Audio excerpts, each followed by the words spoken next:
Now we are going to discuss about the formation of urine. Urine formation. In the process of urine formation, what happens? Okay.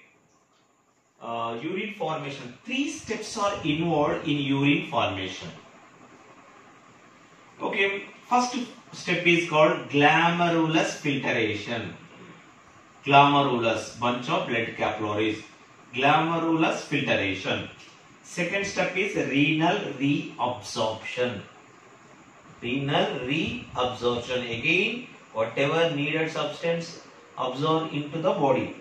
And the renal secretions. Waste materials enter into the blood to renal tubule. Okay. These 3 steps are involved in the process of formation of urine.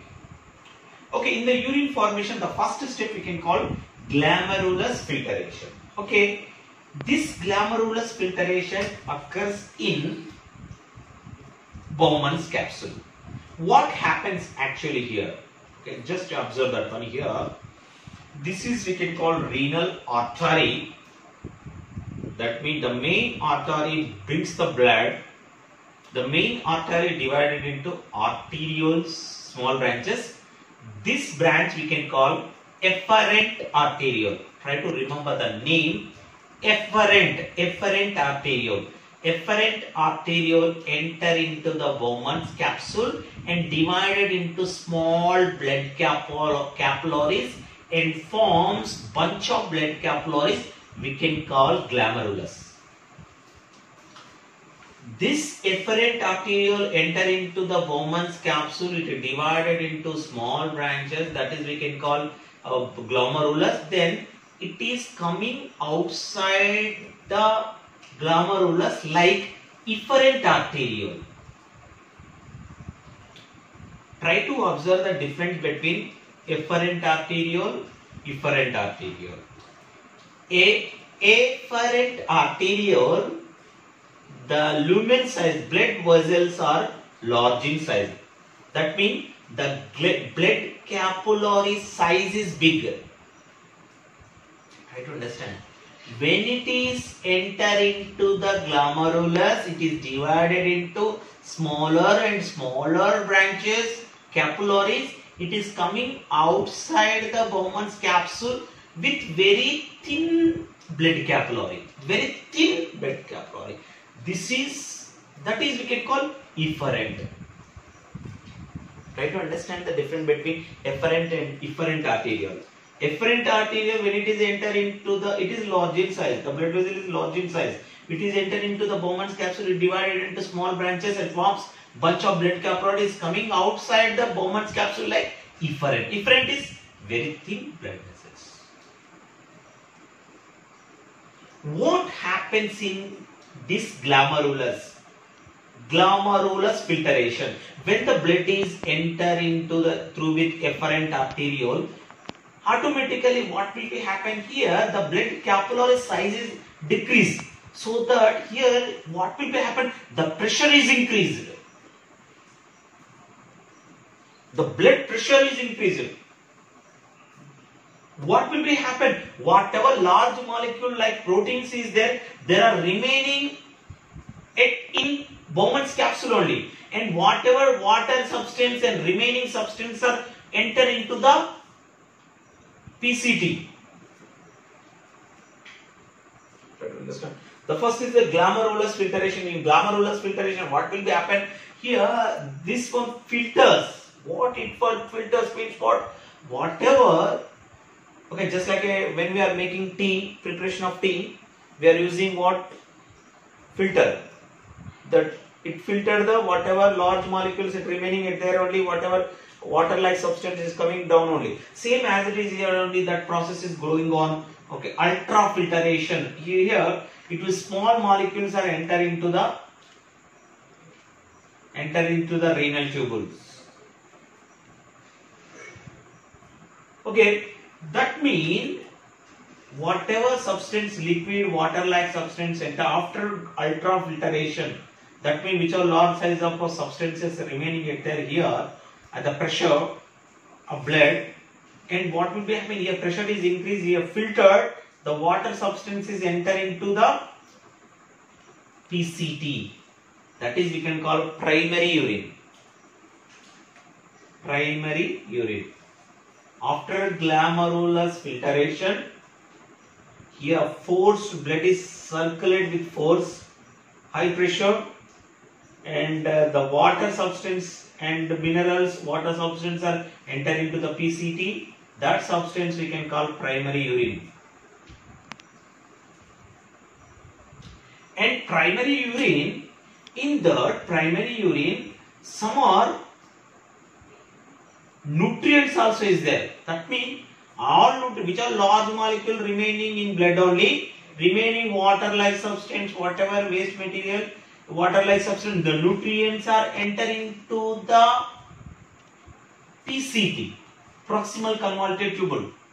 Whatever the fluid enter into the PCT, that is we can call primary urine. In primary urine, what are the substances having in primary urine? In primary urine having what? Glucose, amino acid, potassium ions, calcium ions, and especially water molecules. That means in this is PCT. In PCT what happens? Again reabsorption occurs. Second stage we can call renal reabsorption. In the process of reabsorption, what happened, up to 99% of water is reabsorb the water into the body. How it is reabsorbed?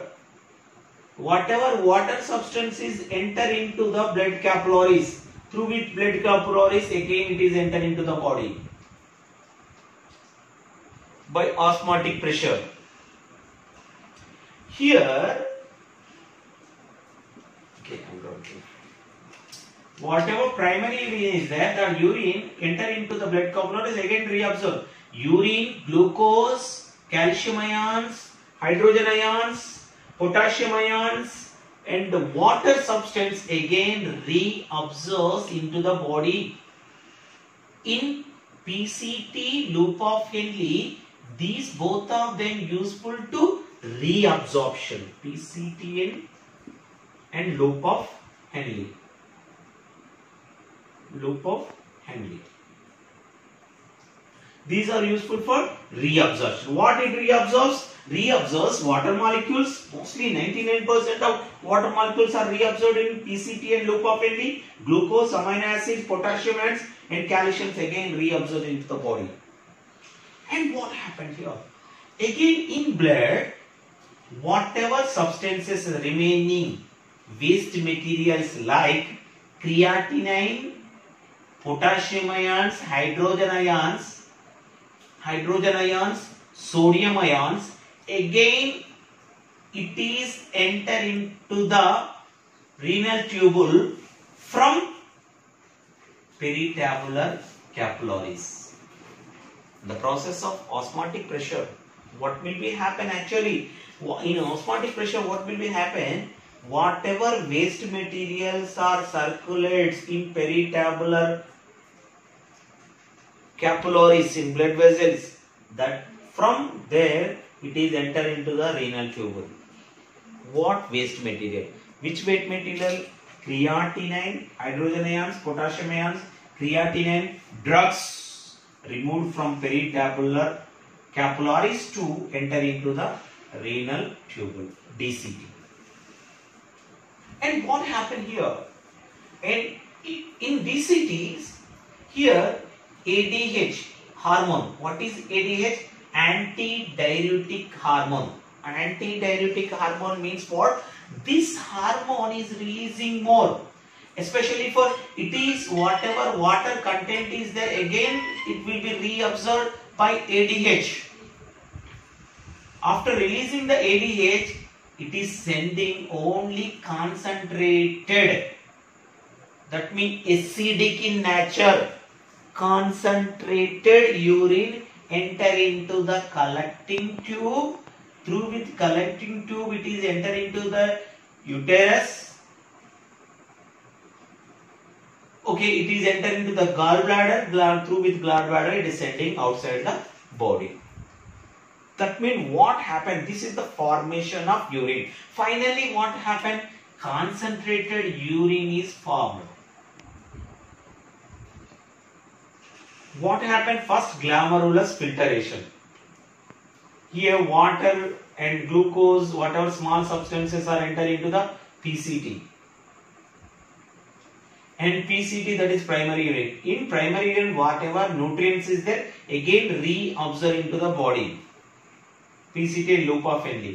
In DCT, what will be happen? Whatever waste materials are through with peritabular capillaries to it is entered into the DCT. What are enters? Creatinine, hydrogen ions, potassium ions, extra drugs, poisonous materials, everything enter into the DCT. In DCT, what will be happen? Again, antidiuretic hormone is releasing, vasopressin, very very important. Antidiuretic hormone, ADH or vasopressin. This vasopressin is useful for reabsorption of whatever remaining water, so that the urine is what? Concentrated, that acidic in nature, so that whatever little bit urine, water and these creatinine, everything is entered into the collecting tube. Through with collecting tube, it is entered into the gallbladder, uterus and gallbladder and sending outside the body. This is the especially for formation of urine. Urine formation occurs with what? 3 steps. One is glomerulus filtration, renal reabsorption and renal secretions. Now we are going to discuss about the composition of urine. In that urine, what are the materials having in urine? Generally in urine, it contains what? Water, 90% of water, urea, chlorides, sodium ions, potassium ions, creatinine and extra ions, inorganic compounds, organic compounds. These are the substances or material it will be constitute in urine. In urine contains these materials. Okay, the urine color is what? Pale yellow in color. It is very important. Why? Because urine color is pale yellow in color. In that one pigment is there.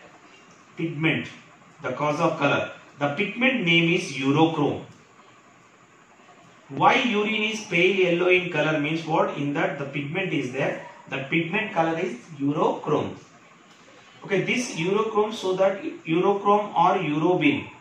This is the cause of pale yellow color, or we can call deep umber color also. We can call deep umber color or pale yellow color. The reason of what? Urochrome. Okay.